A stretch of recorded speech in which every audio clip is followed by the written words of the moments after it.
Hello everyone, welcome to Suji's kitchen blogs. చెప్పా కదండి, నిన్న మా అక్క వాళ్ళ ఇల్లు చూపిస్తానని చెప్పేసి వాళ్ళ పెద్ద పాప అయితే ఇల్లంతా షూట్ చేస్తుంది. బెడ్రూమ్, హాల్ అన్నీ చూపిస్తుంది కదా. నేను ఇంకా వీడియో అనేది లెంత్ అయిపోద్దని చెప్పేసి షార్ట్ చేశాను.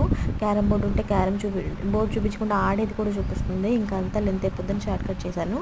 ఇంకో నెక్స్ట్ ఇంపార్టెంట్ వీడియో అని కూడా పెడతాను కదా, అది ఇదేనండి. లాస్ట్ వరకు చూడండి, స్కిప్ చేయొద్దు. మేము సండే అమ్మమ్మ వాళ్ళ ఇంటికి వెళ్ళాను చెప్పా కదా, మా చిన్న మామయ్య వాళ్ళ ఇంటికి వెళ్ళామన్నమాట. రీజన్ ఏంటంటే వాళ్ళ బాబు ఇంటర్మీడియట్ చదువుతున్నాడు. ఎగ్జామ్స్ రాద్దామని చెప్పేసి ఫస్ట్ ఎగ్జామ్ రోజు వెళ్ళాడు అనమాట బైక్ మీద. ఎగ్జామ్ రాసి రిటర్న్ అయ్యి వచ్చేటప్పుడు యాక్సిడెంట్ అయింది. తలకైతే దెబ్బ తగిలింది. మొబైల్ అయితే తీసుకెళ్ళలేదు ఎగ్జామ్ హాల్కి, బట్ హెల్మెట్ పెట్టుకెళ్ళుంటే బాగుండేదేమో.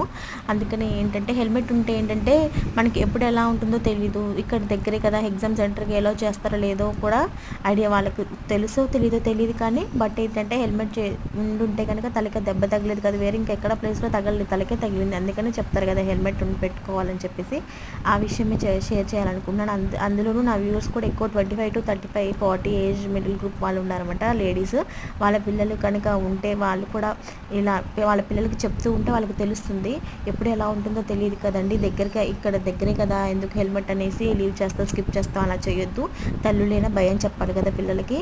అందుకని మీరు పిల్లలకైనా మీ హస్బెండ్స్కైనా ఇంట్లో హెల్మెట్ ఖచ్చితంగా పెట్టుకునేట్టు చేయండి. Thank you for watching. Please subscribe my channel.